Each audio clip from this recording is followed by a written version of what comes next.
Okay, we are live for our very last show for Advanced Social Media and Analytics class. I am so excited to be here today. Matilda, how are you feeling?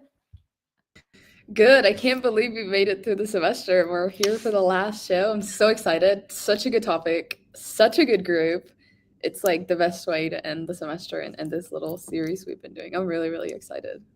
I can't believe we're at the end, and what an outstanding group to be ending with. I am just so delighted to be able to sit down with these lovely ladies today. We have Valerie, Jackie, Sarah, and Ari. And just before we begin, I feel the need to tell everyone how outstanding these humans are. And if you're a recruiter watching or you have a job opening, these are the humans to hire. They've been outstanding all semester long. Our content projects, our analytic projects. So it's just, they have worked together beautifully as a team, and that just comes through time and time again. So I'm excited to be here today for their show on hashtags for hope. And the other thing that's really exciting for me is this is our first time doing this show with this topic. So that's kind of a fun little twist for me. It also brings us full circle. I recognize some of you are now joining in the chat, and maybe Matilda, you can just remind people in WhatsApp. I know we're in December. Like, it is so hard. And this last week, I have just adored this class this semester. All of you, I'm so proud of each of you, and everyone in this class should just be so proud of everything they've accomplished. But please do let us know where you are joining from in the chat. We're so excited to have you. And we started with group one, right? We started with group one, and here we are at group six. And we have some exciting news about group one. Matilda, do you want to share it?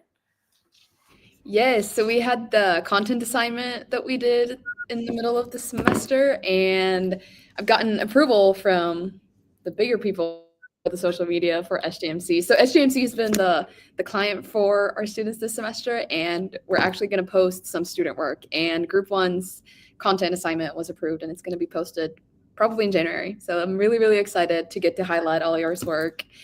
And Honestly, yeah, they were all so good. It was they like hard were. to send one over, but like congratulations to Team One because you started our shows off so strong. And I'm so proud that you're going to have your actual content assignment on the page sometime January, February. We don't know Yep. yet. It's later. And so congratulations to you.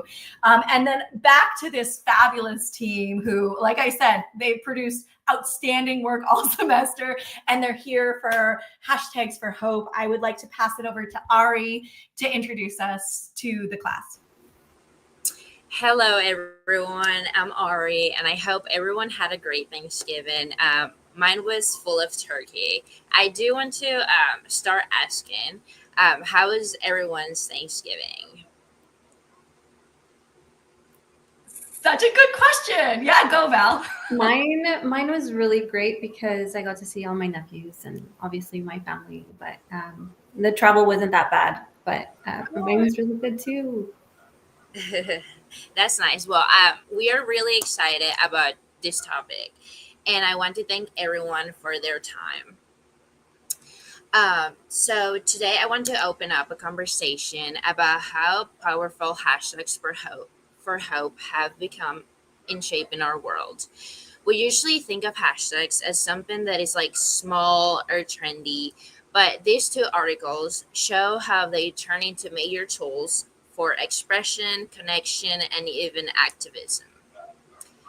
The first article looks at which hashtag wish me a baby boy trend on Xianxu. I cannot pronounce that.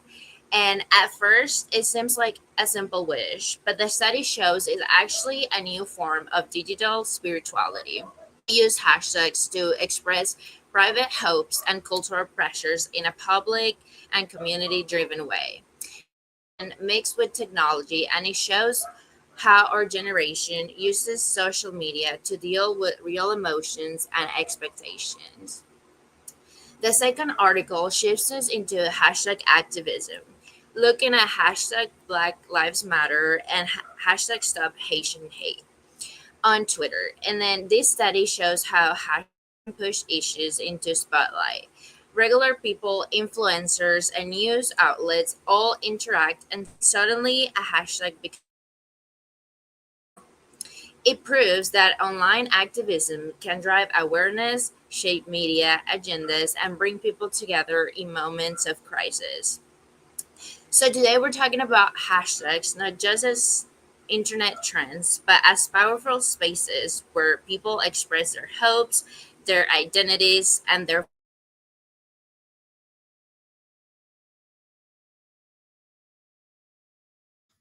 I was just messaging Ari, who's obviously having some internet problems. No big deal. Let's just move to the next part. And if someone on the team can message her that she can try and join from her smartphone, that's okay. These things happen. So far, great introduction. Who can we pass it off to next? So I will be taking over now. And good afternoon, everyone. My name is Jackie DeAndrea, and welcome back to your weekly social media news.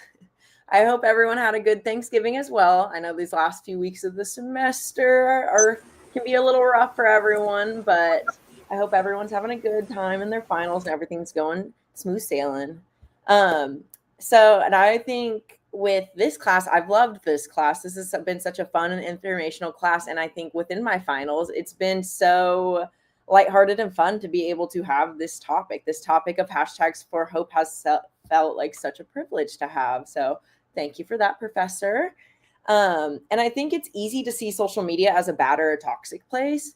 And while I do believe that there is a side to the media, which is that way, it's being able to do research on this topic has been such a nice reminder that a big part of social media is used for good. The internet can be dark, but it can also be used for such positive and good things. And off of that, I would like to talk about a personal story with y'all, if everyone's okay with that. This one's near and dear to my heart. But I have the pleasure of working hand in hand with a nonprofit organization called All Wheels Up. All Wheels Up, if you do not know, is an organization working to make air travel safe and more accessible for people who use wheelchairs. Right now, if someone relies on a wheelchair specifically, like one of the very heavily electric ones with, say, buttons to help with them talk or just any sort of motor control stuff, those chairs, a lot of those people, like, it's not comfortable for them to get out of those chairs and things like that. So traveling is a big issue. They have to check their wheelchairs like luggage and transfer onto a seat I'm sure most of us have been on an airplane. If not, just so you know, like when you're getting on the airplane, you typically see a row of few people in their wheelchairs getting like walked, and then they have to get to the end of the runway or where you get onto the plane and they have to walk to their seats. And sometimes that's just not an option for people, just in case you didn't know. And so this nonprofit that I work for they're the only nonprofit that tests tie downs and wheelchair crashing and security systems, to prove that people can fly safely while staying in their own chairs, just like they do on buses or trains, just accessibility needs. Beyond the research, they work directly with airlines, airplane manufacturers, disability advocates, and policymakers to push for real industry change. And their whole mission is centered around dignity and safety and equal access. They want a future where wheelchair users have the option to travel in the cabin with their own mobility device without risk of injury or be able to have that independence. Because when you are in a wheelchair and depend on it, they really do look at those wheelchairs. And especially since coming and working with this nonprofit, it has been so eye-opening for me how like a lot of these people, like that wheelchair they look at it as an extension of their body. Like it's not just their wheelchair to them. So to be able to give them that independence is a very empowering thing. And then they also run community outreach and publish, them being the All Wheels Up nonprofit. They publish resources for travelers and keep public pressure on the aviation industry to prioritize accessibility. Overall, All Wheels Up is trying to fix one of the biggest accessibility gaps in modern travel, and they're doing it through science, advocacy, and collaboration. I'm very happy and proud to be a part of that. And this is where it starts to tie into what we're talking about today. Well, the founder and the president of this nonprofit is a personal family friend of mine. Her name is Michelle Irwin, and she's just nothing but an amazing, awesome woman. And she has a son who is a wheelchair user. And they they've personally had issues with airplane travel, and that's what's helped inspire All Wheels Up.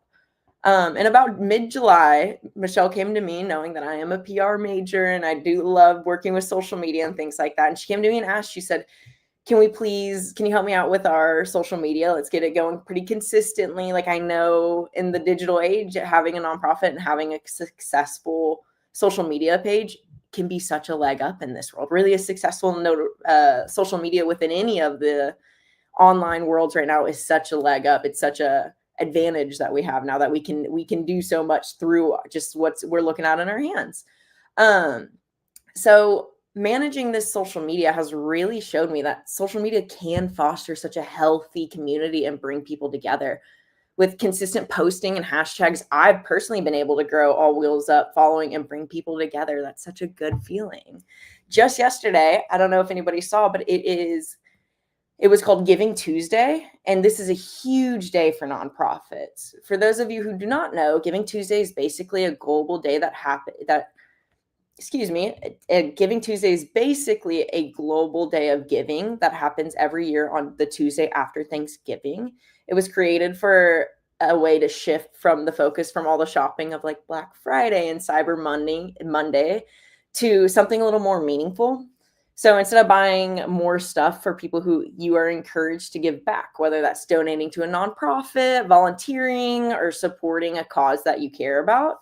For a lot of organizations, it's actually one of the biggest fundraising days of the year, because people are intentionally looking for places to give on Giving Tuesday. This is a very, like I said, it's very well known through so many nonprofits, so many things. Like, this is just a really big and exciting day for anything, really. And overall, it's just a day centered around generosity and doing something good for somebody else. And it was also a trending hashtag yesterday, the hashtag Giving Tuesday. And so for the past few weeks, I've been putting together a campaign for All Wheels Up. I have, over the past about month, we've been posting, like getting ready for it, saying it's a month out, it's 4 weeks out, it's 2 weeks out. And we have a specific league. It kind of looks like a GoFundMe where like we're raising money and it tells you how much we raised. And we had a $10,000 goal and we were able to suppress it yesterday. And it was such a rewarding and good feeling with like working with this nonprofit and having a firsthand, like, I'm the one who's logged into their social media. I was the one who was posting the pictures and making sure the link was on the story and it was easily accessible for everyone. And again, just so rewarding to be able to see what me and the other social media team for All Wheels Up had worked for. It was to be able to bring the people together and get the donations and see the comments. It was so awesome. And I really believe that's what social media was made for, and bringing people together for good things. And it's so, again, I'm so proud to be working with that company, and I'll never stop saying that it's so rewarding and it's taught me so much. And again, like working from the social media side of it, like, it feels so good to have this social media account that is made for good. I always go like the other things that are related to accessibility, because personally, like, yes, Michelle, the founder and president of All Wheels Up, is a close family friend. Like, we've spent Christmases with them. We've done this, and like they have accessibility needs in their family. And that has been such an eye-opening thing for me and my family. It's something that I so strongly fight for now. Seeing, like, I'll be walking through the airport and whatever, and airports and airplanes are not very accessible. Like, it's a hard thing. And it's just stuff like that I notice. And so just bringing more awareness, seeing more people follow because we're posting consistently, seeing the hashtags start to trend and us benefiting from it. It's just so good. It's a good feeling for social media, especially when even myself gets lost in how social media can be a dark place and it can foster bad communities. So with all that, that's my personal story. But this leads me to my first question, which is, do y'all believe that social media was originally created to foster genuine good and build community? I definitely do think that the original purpose of social media was to connect with your loved ones and connect with someone you haven't seen in, or maybe was far away.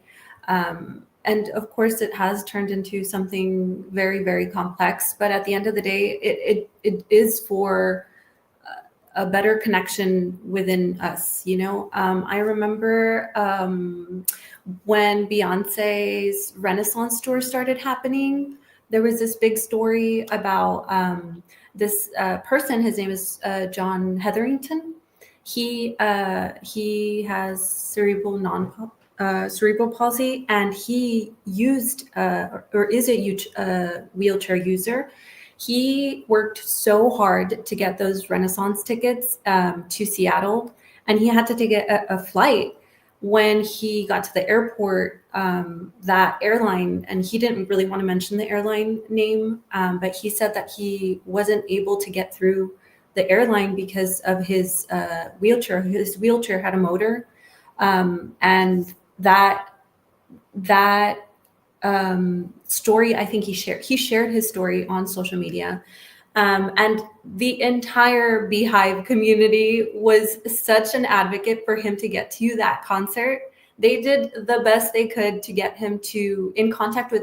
They were tagging Solange. They were tagging Beyonce's team. They were tagging Beyonce. They ended up getting him in contact with Beyonce, and obviously he got to meet her. But it was because of that, like a connection within a community that fostered that kind of, care, and it got him to his destination, and with way much more reward, because of course everybody loves Beyonce, but imagine getting to meet her. That was an amazing example of what social media can create if that shared community is available and accessible. I love this story. It just like warms both of them. It warms my heart. And that I was flying a little bit over the holidays. And I've never thought of this, Jackie, but it occurs to me that there is absolutely no excuse and no reason that there aren't like seats that fold up so that these kind of like motorized wheelchairs can have the same opportunities as the rest of us. So kudos to you both for great stories and sharing that. And I just wanted to answer your question and say, yes. Social media should be about sharing good, helping people, building communities instead of the toxic rubbish and AI slop that is so commonly dominating our feeds that like none of us want at this point. Like it's just become rubbish. And so I think that the power here is in our hands. And the more we like and share the kind of stuff that brings positivity, the better off we're going to be. So yeah, I think it should be used for that. Is it? Not often. I love your story. I love that you've been working with this organization. And yeah, you say it a few more times because that sounds like an organization that definitely deserves people's attention and time. And then the other thing I would say is like Giving Tuesday is something I've been a part of for a number of not-for-profits. And I love the fact that we've like taken a day to say, let's give back, let's help. And social media can be used as a tool for giving back. So yeah, thank you for that. Yeah, absolutely. I'm glad y'all liked it. And Val's story totally ties into the All Wheels Up Profit. Here's a little plug for it. But if anybody wants to go follow All Wheels Up on social media or just look into it, it is a super interesting thing. Like Professor Stewart said, like it's something you kind of don't think about unless it's a problem for you, which is something that I love social media for, because back to the Beyonce story, the Beehive is such a big community. And like, once you get people behind it, once you have a big community behind that, I think it's such human nature and obviously so much power in numbers with that sort of thing, but also it's so human to want to feel community. It's so human, especially in that specific situation, to feel, I don't want to say a burden because of course nobody's ever a burden, but when you can't, like with the flying thing, like I've talked to many of wheelchairs users who say it's a dignity thing. Like you don't want to be the one who holds up the plane. You don't want to be the one who's the last one off the plane, because when you are in wheelchairs, a lot of times you have to wait for everybody to clear off the plane and then they lift them up and put them in. Or they'll have to get off first. So to build awareness and have this community that I'm able to have such a big role in right now is so rewarding. And it really does just show that social media can use do things like create accessibility and create the activism that we need to make changes. And one little fact or one little stat that I would like to throw out to y'all is that there was a test done wherein it said 69% of young adults use social media to join supportive communities at first. Like, some of the reasons people join social media is to look into these things. And I think that's just a super cool fact and super fun to think about for sure. So thank you for letting me share on this week's social media news. But I'm going to go ahead and pass my torch over to our next section of the show with Sarah, and she can take it over from here. I owe you an apology because I was so engrossed in this story that I missed posting your question. No And worries.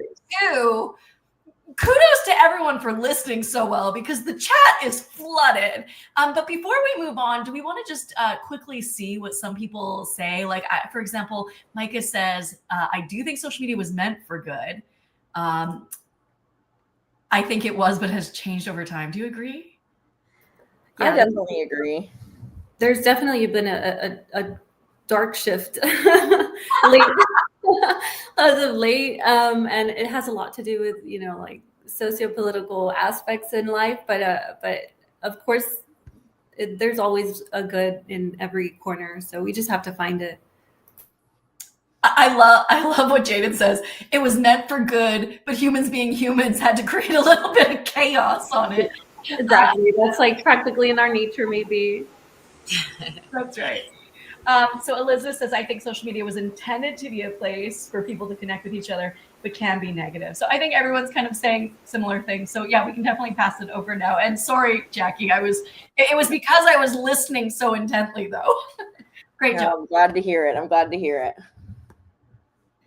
Alrighty, y'all. Hey guys, I'm Sarah, and I will be going over the first article that we are going to be talking about. And my article the title is From #Black Lives Matter to the #Stop Asian Hate, examining network agenda setting effects of #activism on Twitter. So a little bit heavier topic, but during 2020, there was 2 #activism cases that stood out when it came to racism. There was a BLM trend on Twitter after the death of George Floyd, who was a 46-year-old African-American killed by a white police officer in Minneapolis, which triggered a wave of protest against police brutality and racism and a lot of things that went along with that. And then there was a Stop Asian Hate online activism movement that was brought to the media when a gunman killed 8 Asian people at 3 Atlanta area spas. So in the article, it said once the BLM set the agenda for the Twitter community, the effects would possibly be transferred to social media platforms for other activism, such as Stop Asian Hate. This then drew a study on the network agenda setting theory, which investigates how social media could affect the relationship between the campaigns on the media and the public audience that are following it. With this, there was a third level analysis, which was called the NAS model, which argues that the news media not only can tell the audience what to think and how to think about certain agendas, but it is also capable of demonstrating like how these objects and attributes like are connected. So by activating and reactivating like certain information, the media is capable in creating and strengthening the connection between the constructs in the audience's memories. And so that just brings me to my first question of, has there ever been an instance where social media has shaped your view on something going on in the world or swayed your opinion on something that's happened, like whether big or small? I think, yes, it definitely has. I think there was a situation once where I only knew like one side of the story, and social media made it look like kind of like black and white. But after seeing more like posts from different people and hearing from like other side, I realized that it was more like complicated than it seemed. So it taught me not to jump into like conclusions just because something is going viral.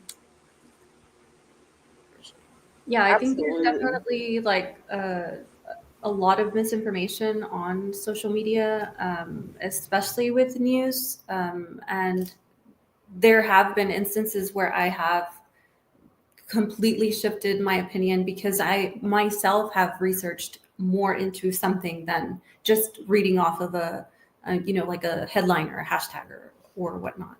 But definitely shifting my opinion within social media for sure. I, of course, agree with everything that everyone's saying, like, for sure. I think another thing that I find a little funny that I feel like I can relate to this is like, I remember when I was younger and like social media was like more new and stuff. And I remember my mom looking at me and saying things like, don't believe everything you read and stuff like that. And it's so funny because like now my mom is the one sending me like the random little videos, the AI videos of bunnies jumping on a trampoline being like, look at this. And I'm like, don't believe everything you see, Mom. Not real. Not real. Like, got to look into it a little more. So just a little fun thing to tie back to that for sure. Yeah, no, I totally agree with you because my mom sends me like good morning, like little reels from like AI, and I'm like, what are you doing? It's funny to look at that for sure. That is so funny because my mom, like, she's very victim to like just believing anything she'll read. She'll send me like an Instagram reel that's like the top 5 foods not to eat because it'll instantly like give you cancer or something, and I just like it because I'm like, okay, Mom, like her heart means well, so I'm like, I'll just like it and move on. But I like Morgan's comment. She says, yes, I feel like there are many instances, honestly, every day that I come across that potentially sway my opinion on certain issues.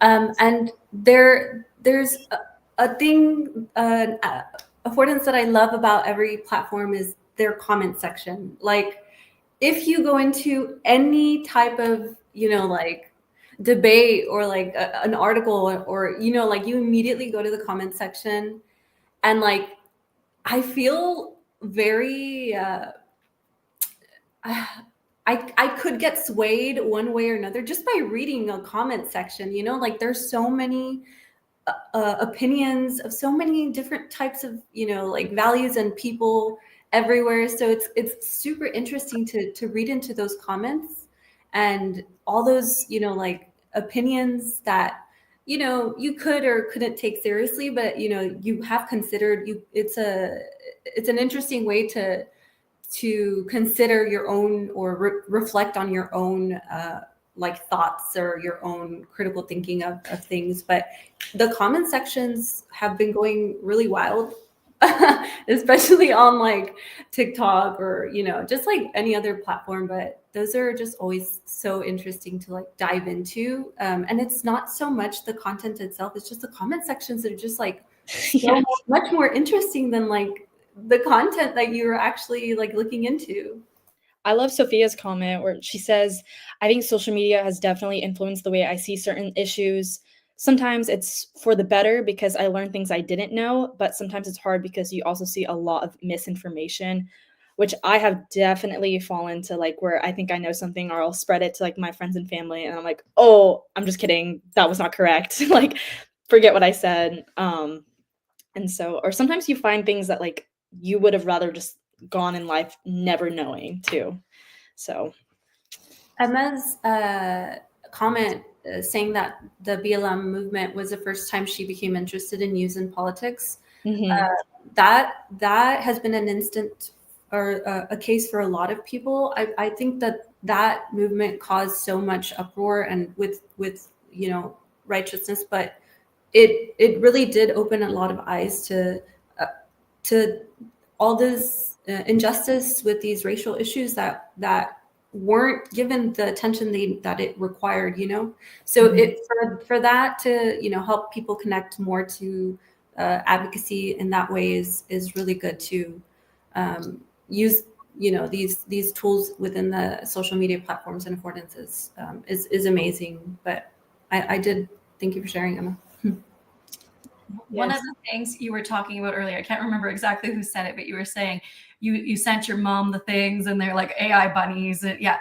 But it's funny because before AI, it used to be that the imagery or videos would change my opinion, right? Mhm. Like being able to see something in a part of the world that I wasn't experiencing allowed me to see it through other people's eyes. And it's kind of an unfortunate development that we have to now go, is that real? Is that real? Can I believe that? but I would say that for me was even more powerful than the comment sections, like seeing live footage or live, images of things happening in other parts of the world. So important. And I think Emma's example is a great one here. I actually thought about something that's not necessarily connected to your question, but just how like social media is making the world so much smaller and it's giving a way bigger outreach to these movements. Like I was thinking back about the Black Lives Matter movement, and I wasn't in the States when it happened, but it reached me in Finland. Like it went all around the world, and like thanks to social media, I was informed about these things that were not happening in my area, but were still like issues that we dealt with too. So it's kind of cool the power social media. Yeah, and that those protests weren't just in the U.S. Like those protests not only reached, across, Finland. so much more movements it was just like a wave of activism that did reach so many places that are struggling with the same type of social injustices. So that was really interesting for you to point out, Matilda, because not just that hashtag, it didn't just reach it like the movement itself, like the protest itself was visible in physical form in other places that weren't just the United States. So that was really awesome for you to share, and very, very true. The way that these tools are just not just performances, they're very, very visible. Absolutely. And I totally also like want to throw in that like this all ties back to our topic of hashtags for hope, and like what we're trying to get across with this is that the things like the BLM movement and the article that we've gone over and stuff, like it starts with something like the hashtag BLM. Of course, it didn't start with that, but online it started. That was what kind of tied everyone together, and like that's what creates the movement and the momentum in the community that brings, in a short word, like life to social media, where it becomes like it's not just social media; it's the outside world. It was seen all over the world. It was a whole thing that like social media is able to foster this community and bring light to this community again all over the world, and then it's able to bring that community and that light that started online into our real life, into our everydays. I had neighbors at my house had the little just yard signs that said hashtag BLM in the front yard, like just things like that we know because of social media, that's now just our life, and in our world it becomes our real life. It's not just an online persona.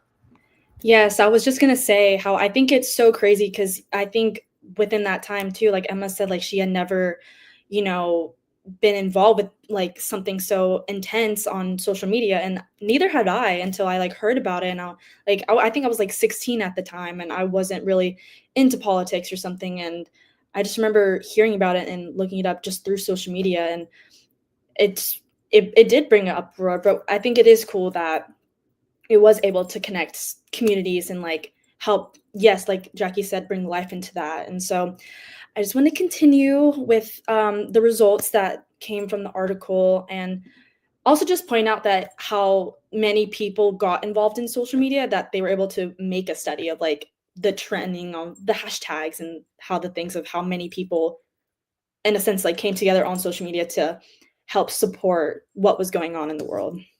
And so with the results between both movements, they couldn't find a defined relationship between the BLM and the Stop Asian Hate movement directly through the networks, but it states that the power of the network agenda setting effects do not stay stable as time goes on, and in some circumstances, some things can just turn insignificant, whereas we've seen others have become so powerful. And they state that one hashtag activism may not frame the other, but just to bring it back to hashtags for hope, that it did bring so much publicity and awareness. And just like Jackie was saying, like fully agree that it did help bring not only awareness, to bring communities together to help make organizations and donations. And so it's something that was so intense and hard to watch, hard to see in all the media for both activisms. It did bring not just the negative side, but good, positive things did come out of that. And so that just brings me to my last question of just with things like that on social media, like, should we reduce intense and complex issues into just hashtag topics, like hashtag BLM, hashtag stop Asian hate? Like, why or why not? Such a good question with such like possible layered responses. Who wants to jump in first? I'll jump in. I just it's very, very complex. Like, not just the issue itself, but we don't really want to reduce a complex issue like this one into just a hashtag, because at the end of the day, like, they're not just numbers, they're not just, a statistic. It's a very serious, and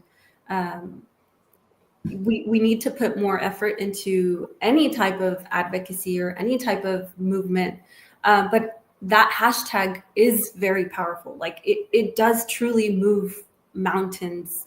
And with that, it can bring more pressure into the right hands, or the wrong hands, but the people in power, So I do believe that hashtag is very important, and it's not just a reduction of an issue itself. It is a catalyst to more action. Absolutely. And I also think with that, like, in different terms, at least from my perspective, like, when we like reduce things into a hashtag, having hashtags on the bottom of the post, like, it's easy, like with post and when you're talking about it online, like, to click on that or like just follow that or put it into the search of, like, if you search hashtag BLM, it takes you to a full page of a ton of communities like that. Somebody, like, it takes you to somewhere else. So somebody else has used that hashtag somewhere, so it takes you there. So again, a lot of our topic is about community, and I do like that hashtags are there to show you exactly where that community is. It can take you right. It gives you the blueprint of, if you want to look into it more, if you want to see more people talking of this, if you want to see different perspectives of anything, really, like, a hashtag is easy to just, it's there. It's on the bottom of your post. It's in your bio. It's somewhere, like, it's just like, it's like a title almost, like, that it's just the top of the cake. Like, it's just there, and there's so much more.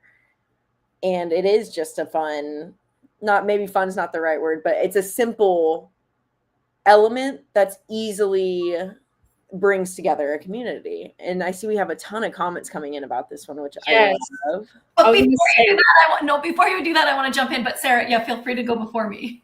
Oh, Comments. Oh, no, I was going to just talk about the comments, how they were fully on point of what we were talking about. You can continue. I just want to jump in here because I think this is such a good question.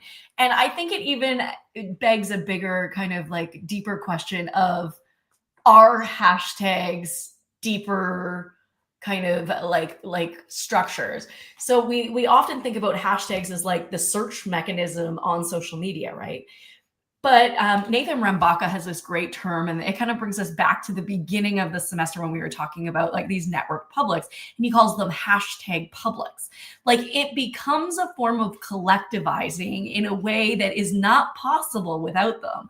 So to say it reduces it, it's like, is that all it is? Or is it actually a much more important and impactful kind of, like, it's one symbol, but it actually does so much for the assemblage of the publics in those spaces? I'm just curious what you think about what I've said. Agree, disagree? No, I agree. That is, like, that symbol is just so powerful. Like I said, it's a catalyst, and there's so much technology that, yes, brings us together, but that symbol has connected so many communities together. And it's not just within, political activism, or, it's within like niche communities that can easily be found with just a single hashtag.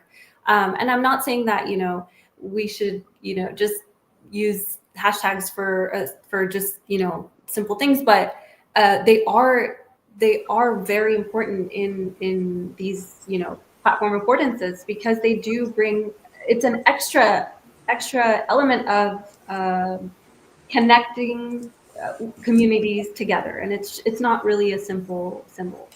So to add another question, which I'm just going to mute all of you because I'm getting terrible feedback on my end. I don't know if you're getting it on your end, but I want to avoid it. And I'll hide this comment, and then you can go back to the comments. But I first want to ask your team a question about, is the hashtag emblematic of an ability to democratize organization and potentially more important subjects for people whose voice would have been absolutely irrelevant, or not, maybe not, irrelevant's not the right word, invisible? I think so. Yeah, I think that, yeah, not invisible, but because like hashtags are able to be so, I don't want to say the word like trending, but like like they do help like in the aspect of awareness and like getting more people involved. And so I absolutely think that they do. For sure. I do too. And I like the idea of a hashtag isn't a solution to a problem. It's not a fix to a problem, but it's like a symbol. It's like having that flag fly off the back of your car. It's like having, you know, something that represents like that. It's not the solution, but it doesn't take a lot to put a hashtag. It doesn't take this or that, but it can be such a deeper thing. It can lead to such a longer road than what it's just a hashtag. Of course, like we see hashtags. I know I'll be scrolling on my feed and I'll see a big group of hashtags at the bottom of a post or whatever, and I'll kind of just scroll past it a little bit. But like there's comfort in knowing that if I wanted to look deeper, or if I wanted to know more and feel more connected to a community that does know more about something, like a hashtag is a good place to start. Again, it's like a symbol of what is more, in my opinion. Thank you. I lied last time. I do have another question, because the moment I put my mic on, I was like, I have another one. And this doesn't come through in necessarily anything in the article, but it's just more, we've been talking about it. And so I kind of want to just ask you a question about, we know that these platforms create these affordances. So like the hashtag is an affordance of X, of Instagram, right? But then we also know that these are algorithmic environments where the algorithm is really deciding what gets visibility and what is completely made invisible. So I'm curious what you think the platform's role is in amplifying or diminishing sort of the hashtags for hope or activism angle. And should it be that great? Like for example, you know, this article has two different hashtags, right? And so there's like this, you know, did one get more? Did one get less? But I think that's true of others. It's like, it always makes me wonder, the ones I hear about, what are the ones I'm not hearing about, if that makes sense. And so I'm just curious what your thoughts are on that before we get to the comments. I promise that's the last one. It's interesting that you did bring this question up, because when we're dealing with a political or socio-political hashtag that is maybe targeting a company, that company might have, you know, some type of relationship to that platform afforded or platform ownership, we will definitely be seeing a lot of censorship within that specific, you know, hashtag or movement. And so we do see a lot of censorship and a lot of the not visible hashtags that should be visible. But there is a possibility of censorship within those hashtags, depending on the platform itself, of course, because some powerful and person might be purchasing this platform and completely change the algorithm to all of these, you know, affordances. So it's truly it's just dependent on, I guess, the hashtag, but we do see a lot of censorship.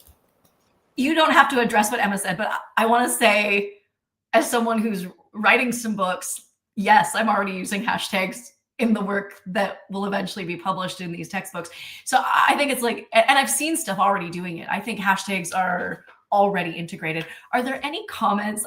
There's so many. If anyone wants to, did anyone see any that are particularly striking?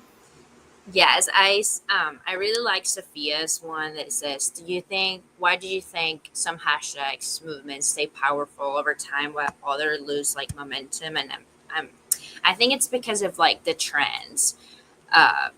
It definitely comes in when, you know, if we do like hashtag for hope or anything, we have a trend with that. I feel like that one's going to go more viral just because there's a trend behind a hashtag. And then for the ones that lose, it's because there's no trends, in my opinion. Thank you. We have to read Alex's. This is so insightful. I feel like definitions can't describe the pulse of BLM. It's beyond hashtags. Hashtags harm by fragmenting authentic expression into shallow, incomplete tags that can't encompass reality's totality. But I just love that. I think it's so insightful because it's like, they're deeper. They're deeper. So great answer to that question. Any others that we should? I like what Tay brought, and she put a comment and she says, I've seen issues with hashtags on app like TikTok where people often use them to get views considering that the hashtag is popular and their video has nothing to do with hashtag. And I can kind of tie this back to what Ari was just saying of, I totally agree with that because sometimes hashtags are just trending. It's just like a trending. It's just, you know, social media is very...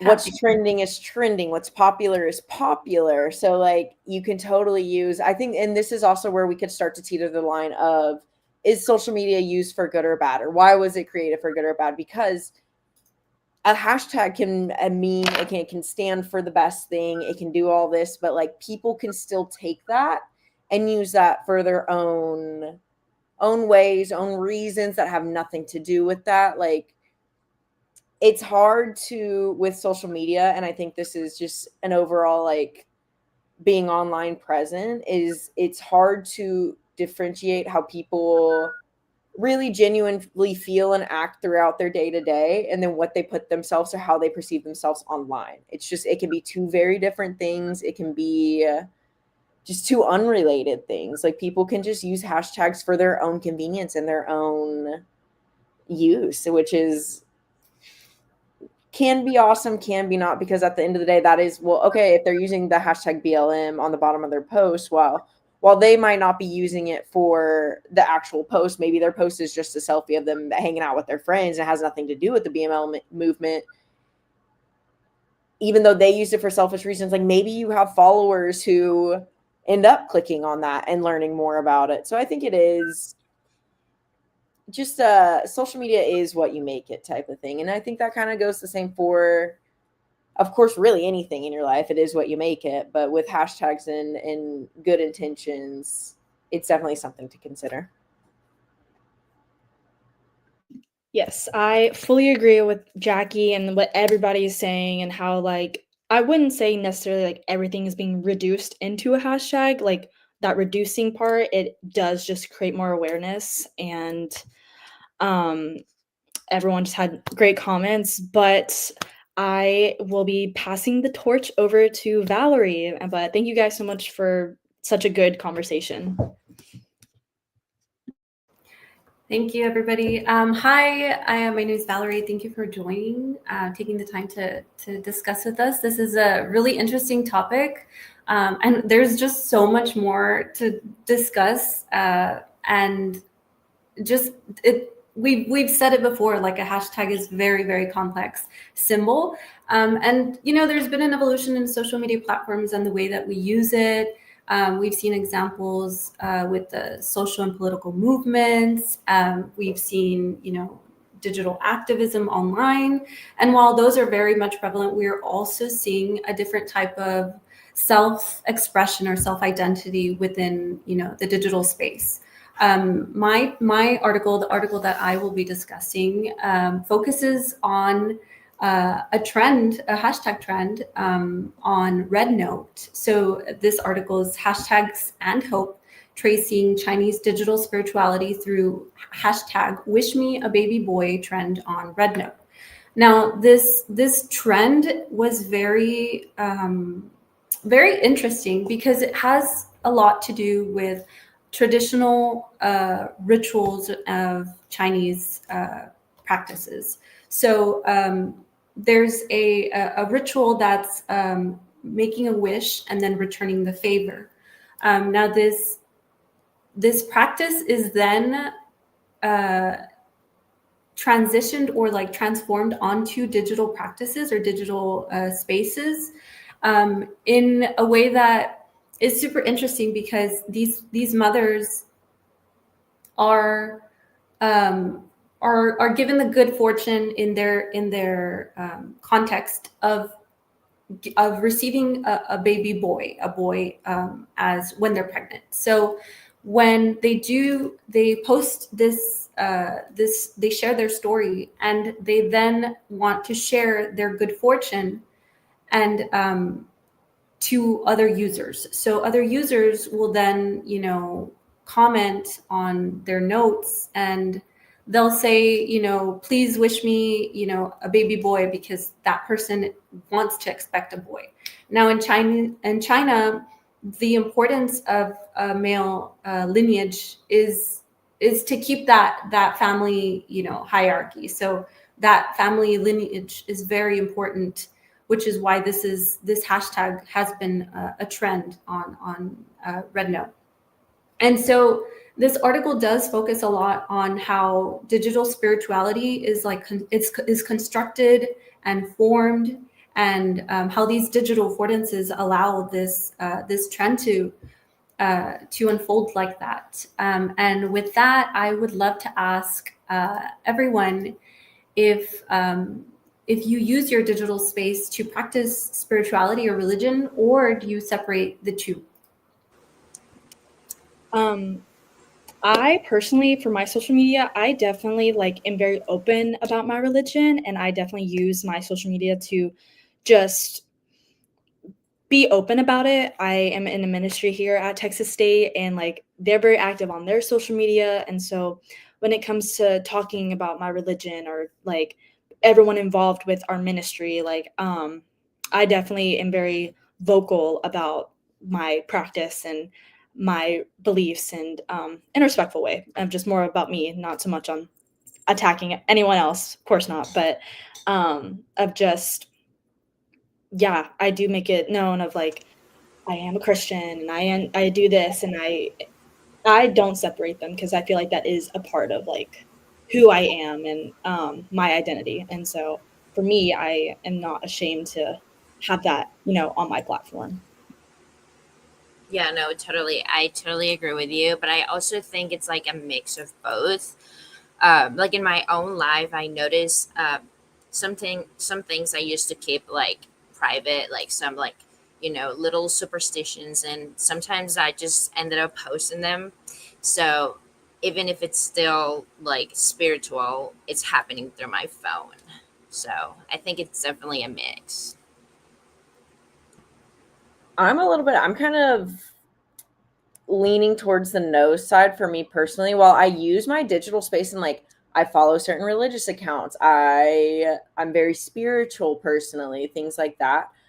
While I follow them and that sort of thing, I'm pretty personal across my social medias, and I share of course I share my pictures and what's happening in my life and things like that. But for me, religion and spiritual things like that, it's just something I don't necessarily that's such a personal thing to me and close to my heart. And I feel especially over the years, as I've gotten older and kind of shared less and less online, that's kind of something I personally don't love to share. I don't really love, because of around, and of course this is my personal take on it, but kind of around the stigma of if you're a Christian, you have to post this. If you need, like, you need to make it known that you're this, like this. So for me, it's almost like, I don't want to say rebelling at all, because that's not how but it's the word that comes to mind when I say, like, maybe I won't post Merry Christmas, because I know not everybody who follows me celebrates Christmas, and maybe they celebrate completely something else, or maybe they just don't even look into that. It's just something that I love using my digital space to inform myself and keep myself in the loop, and again, use it for my personal reasons, for like my own personal looking up and research and all that stuff. But I do like to keep what people know about me and how people perceive me on something like that. I don't love to post it. I don't really want people to say, because when I go to somebody's Instagram and you have a Bible verse in your bio, and you're very active with stuff like that, like, of course I love that for you, but I immediately associate you with that, and like, that's the persona I have of you now. And while absolutely I'm proud of my religion and my spirit, it's just something that I like my social media for you to look at it and be like, okay, she's kind of funny. Okay, like, she hangs out with a bunch of her girlfriends a lot. Like, okay, like, I don't want it to be that deep. And while I look at like religion and things like that, for me personally, that's just such a deep and personal thing that I'm not big on sharing my personal information like that. Like, for me, it's almost like I would never post my diary entries on my Instagram. So like, why would I post like the Bible verses that I've been really resonating with, type thing? So I love the diary analogy. That's so good. But I love the different perspectives here. And I wonder if it's also part of like the curation of who follows you, right? Because if the majority of the people who follow you might also be, the same alliance, versus if they're, that your friendships and family members are more diverse. Like, I don't know if you want to speak to that at all. Like, do you think, or, and you don't have to answer. That's also true. absolutely. I think that's kind of what I want to say, is that I love the idea of who anybody and everybody can follow me. Like, I want to have a very diverse page. I don't want to feel like I'm in this group. Like, and of course, like, I am. And if you want to get to know me personally, but again, on social media, like, I just want you to look at me and think, nice, awesome, looks like a fun girl. Like, you don't need to read my diary to make your judgment on me, type of thing. She's crafting her persona for a very specific. Yes. I want it to be pretty like lighthearted and not too deep when you look at it. And again, for me, religion is such a deep personal thing that it's a big jump for me within personally knowing me, versus like, oh, she made a funny caption on this post. Like, oh, she reposted this and this was funny. It was something like that. Sarah, I want to give you a chance to jump in as well if you want. No, I fully understand Jackie's perspective, and I think it is a very, religion is very personal, and depending, especially what religion you are, if you are religious, I do understand like how Jackie, like, you want your Instagram to be crafted like, this girl is funny and cool, and like, I love that perspective, and I guess I've just never really thought it like that. I think for me, the way I have my Instagram, I just like, for example, with how I am posting my like religion or my spiritual things with my social media, it's never, I tried to make it too much like in your face or condemning you. It's just kind of like, this is really important to me. And I post on social media a lot, and I just try to make it more lighthearted, of like, this is who I am and this is my life. And yeah, here's some posts, I'm playing pickleball, or I'm doing this and I'm with my friends, or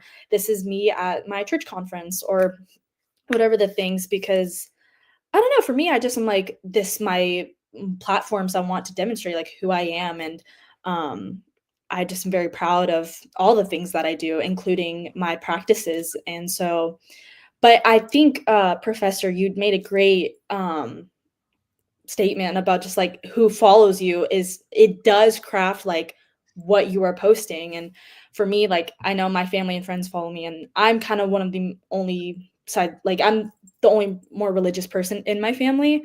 But so sometimes I'm like, oh well. But I don't know. Yeah, for me, it's a little bit different, just because I'm just kind of like, oh, well, I would hate for it to be a shock if you like saw me in real life versus on my social media and be like, oh, you're religious. Like I'm very proud of everything that I do in my life. And so I feel like I'm a very open book too, that I'm like, yep, let's talk about the deep thing. I love Angie. Same. I love oversharing. What I love about both of your perspectives, even though they are so different, is that you're both anchoring into the same fundamental point, which is that we love the ability to craft our own identity on social media. And Absolutely. however you want to do that, we have the ability to do it. And what I love about your stories is like you approach it differently, but really that's what it's about. It's about this, like, I can construct my identity to be what I want it to be. And I think that's really beautiful. I like Armani's comment. They said, I like tarot card readings. LOL, I'm not religious or spiritual, so it's easy to separate. I think tarot readings is a form of spiritual or non-traditional spirituality, and that's pretty interesting. That we do see a lot of non-traditional and traditional practices on social media. We see it as much as we see other type of content, and I do see a lot of different perspectives in both Sarah's and Jackie's, and a lot of the comments are also sharing the same feedback. I mean, some love sharing their spirituality, or some keep it to themselves because maybe they're not religious, or maybe they just rather use that for other purposes. But yeah, I love reading all the comments and everybody sharing their own practices or use of social media within the digital space. Before we move on, this one made me laugh out loud. A Spotify rap comes out today and everyone posts their own. I'm definitely creating a persona in my head based on who you listen to. I was just going to talk about that comment. I think that is so funny, especially because I've seen a lot of them posted today, and a lot of them are like, I swear I don't actually listen to them, or I don't know why they're on my 1, 2, or 3, or like even me, one of them, I was like, guys, I really don't know how that got on there, but I think that is so funny. True fact, like, I'm a mom, and my children do not have their own Spotify and have they've been listening to mine now for 11 years. So one year my most listened to was Barney and Kill Boomers. And then we moved to Kids Bop. And then one year it became Taylor Swift. And it's just so funny to watch how their music listening influences my Unwrapped. But yeah, You'll never catch me posting my Spotify Wrapped. Me Never. That's another thing. I'm just that's personal information that you guys can't get that out of me. I posted mine. I was like, I'll send it to my friends, but no way it's going up on Instagram. I won't do the whole thing of the. Sorry, I'm sorry. Go ahead. I will do the whole thing of just my top 5 artists, my top songs too, because I have the worst habit of when I love a song, I have to put it on repeat over and over and over again until I get sick of it. That's just the point where it's embarrassing. People cannot know what I'm listening to over and over and over again. Yes, I will just put it on repeat. Or there's this app called Airbuds. I don't know if you guys know what that is, but it's where you're connected with your friends through their music, so you can see what they're listening to, and it has this thing where it's rate your friends, or rate what they're listening to, and or roast them. And so I've gotten a lot where it's the app will just roast me. It'll be wow, today you've listened to this song 28 times, and I'm okay, I don't know. So well, thank you guys for sharing your musical. It's judging you though. I feel yes, judged when I look at it. You listen to X number of minutes. I'm like, no one needs to know that I listen to Spotify in the background. I know mine was 7,000 minutes, and I'm okay, well, I just love having music in the background. So that's right. No, for mine, my Spotify rap literally told me today, your listening age is 64 years old because I like music from the 70s. I was like, I can't post this on my Instagram. You guys can't know my top 3 songs because my Spotify thinks I'm 64 years old. Just that personal information, my persona that I want you to take of me from looking at my Instagram, I don't want you to dive too deep into who I am. I just want you to look at the casual pictures I'm posting. You don't need to know what I'm listening to or what religion I am. Just know that come one, come all, everyone's welcome type thing. That's so nice. And tying us back into the article, I just want to finish off by saying that this article did dive into a lot of, spiritual practices within the digital form, but there was also a lot of backlash within the social aspects of this. There was a lot of criticism over the trend, just because it had to do with a lot of gender inequality within their culture. And so we're also seeing the way that algorithms and moderation policies impact how spirituality unfolds. And like we previously said, there's a lot of censorship within many platforms. And we did see a lot of censorship and criticism over this specific trend on Red Note. But I want to finish off with one last question. Do you guys see a possible evolution of spiritual or religious practices within the digital space, or would you consider it a new form altogether?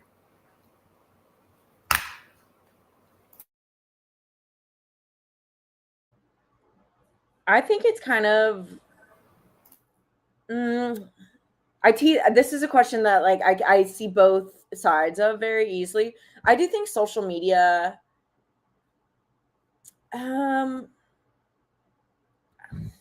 somebody wants to I'm trying to find my right words to answer this.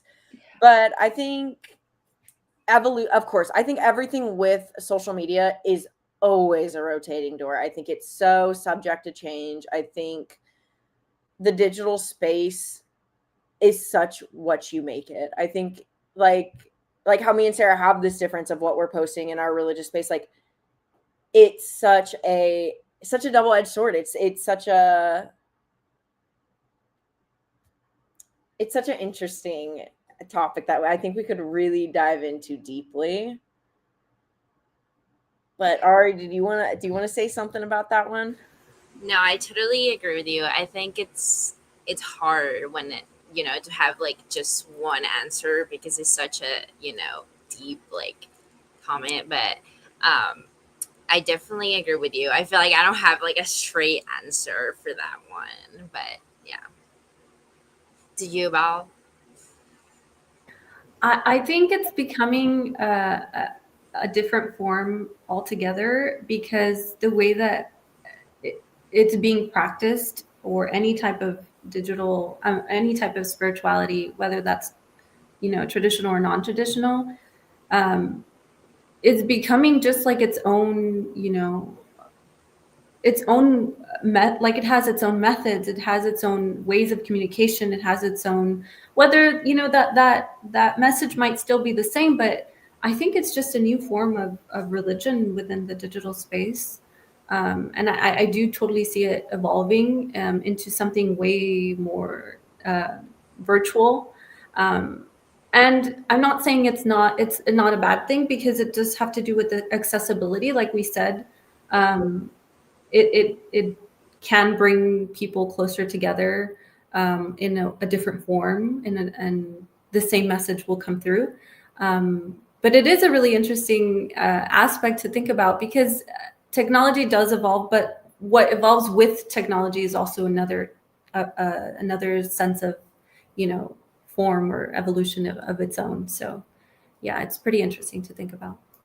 I think that is a really good question, as someone who is very religious, and sometimes I will see things of like what people are saying, like on social media, like the evolution of what people are saying, and I'm like, I don't think that was really ever taught. Or sometimes it can just go off stray, or like a video will get posted or something that it's like not really what is a good example of what someone of that religion should be. And so sometimes I feel like that is a little difficult, because I'll see something too of like I guess an evolution of like what something has to go with religion online that I sometimes don't agree with, and I'm like, I don't know. So I think everyone being on social media and being so digital kind of loves to throw their opinions in there, and loves to like, I don't know, skew things and post things. And so I do definitely see like, I think we currently see like an evolution of the way religious practices are online, are posted, and some of the things are saying because we have access to the entire internet and just have access to have a voice of just like, this is what, this religion says, but let me throw my opinions in there kind of thing. And so I think especially it being almost 2026 and all the different medias that we have, I would fully say that I think there is a evolution going on already. Yeah, Armani's saying that the shift is already happening. When COVID hit, their church moved to virtual programming and made it more accessible, and showed that spiritual community doesn't have to be limited to physical space anymore. And that happened definitely after COVID. A lot of things definitely did shift, but spirituality or traditional, non-traditional practices evolved definitely into a new form. And if anybody else has any more questions, I can answer, but if not, we can take on Jackie's last segment. I think that is actually a great spot for me to get into our next subject, which we're going to be talking about a few of some compelling news stories that maybe some of y'all have seen, some of the hashtags y'all have seen come across your pages, your TikToks, your Instagram. I know I have seen a few of these, but the first hashtag I want to talk to y'all about that's pretty relevant nowadays is the hashtag mental health awareness. I think this is a perfect example of how hashtags have turned social media into a real movement. What started as people just sharing their struggles has really grown into this massive supportive community because hashtags make those conversations easier to find, easier to join, and they really amplify them. When somebody posts about their anxiety or their healing journey and they use that hashtag, it connects them to millions of others who have similar experiences. And suddenly it's not just a single story. It becomes part of a larger and collective voice. And that's really the power of hashtags. They organize people around a shared message. They take something personal and they make it public in a way that educates, that inspires, that builds community. With like the hashtag mental health awareness, we've seen real action come from it. I've seen some of the nonprofits raising money for therapy access. Influencers are normalizing this hashtag and normalizing treatments for like mental health and things like that. Companies have been expanding mental health benefits. I think that's a really big one that like we've come into as our society we're in today. Like you can now like I know like it was harder at some point to just get like things like therapy and mental health medications and things like that on like if you're on like company insurances and health insurance like that. Like health insurance has really grown, and I think it has been at the hands of things like hashtag movements because again, like we kind of talked about at the very beginning of there's power in numbers, there's power in community. So like hashtags don't just label a post, they create momentum. They turn conversations into movement. They show how social media isn't just for entertainment. It's a place where important issues like mental health can come to life and actually drive meaningful change.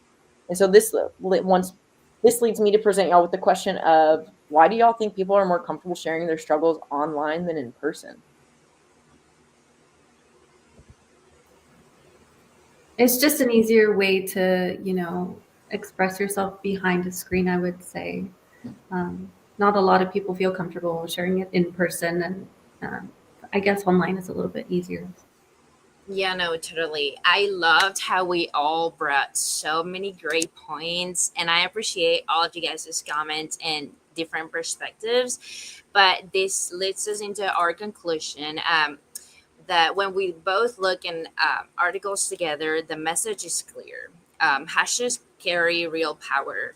They let people express personal struggles, cultural traditions, and social justice issues in a way that's like fast, visible, and deeply connected to our generation.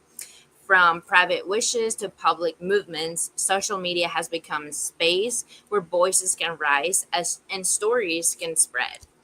And here's the part that matters the most, and is that we are the ones who keep that power alive. So every post we share, every conversation we start, every hashtag we amplify has the potential to shape awareness and build community. So my call to action is that we use these platforms with intention. With some, if something matters to you, whether it's hope, a struggle, or a cause, don't be afraid to speak up. Hashtags might be simple, but they connect us, they inform us, and sometimes they even change things. So let's keep using them to make our voices heard in a wise manner. And that brings us to an end. And I hope y'all have a very great Christmas break. Thank y'all so much. Woohoo! Well done, Group 6. I am so proud of all of you. That was a fantastic show. I didn't know it, but before we came on, they were so nervous, and I didn't see any nerves when we were on camera. So kudos to you. Great conversations, really interesting subjects. You nailed it. It was a great show. I enjoyed it so much. I have nothing to say but good things. Just well done all the way around. And poor Ari, these things happen. It's happened to me when I've been in the middle of like talking on here and I've been kicked out. Thankfully, when I get kicked out, it doesn't close the stream once other people are on, because otherwise I would have kicked off the shows before. So at least, easy. Don't stress over that. I thought just a wonderful job as a team. How do you think they did, Matilda? So well. What a way to wrap up the semester. Such a good topic. Like someone said in the comment, it's such a heartwarming topic, and it really is. I think we're ending on a high note. You guys did amazing. It was a complex topic, and you guys covered it very well. We kind of talked about it from every possible perspective in just an hour and 20 minutes. So really, really good job, guys. I love Taylor. Hashtag great show. That was a good show. And not just that, it's been a great semester. And I have really, really enjoyed getting to know all of you, getting to see your work, getting to see how well you've been working in your teams. All of you here in this room, all of you in the comments. It has just been such a spectacular semester. And when I have classes like this, it just makes me so grateful that I have the job I have, because you are the people who make it worth it. When I see how amazing you are and how much potential is in there, I'm just so proud of you all the time. You can ask Matilda. I talk like this even when we're not talking to each other. No, we sit in this lab and we talk about how great your work is and how I love grading your stuff, because all of y'all are turning in some great work. So you're making my job really fun. So thank you guys. Thank you. Yeah, well done. So have a wonderful break. I've gotten some really lovely emails about are you teaching other things? I really don't teach that many classes, so I might not see you in another class, but stop by. Matilda is right now in 106A, and I'm often in there, so please do stop by. Have a wonderful break, and reach out if you need anything. Happy holidays, everyone. Bye. Thank you so much.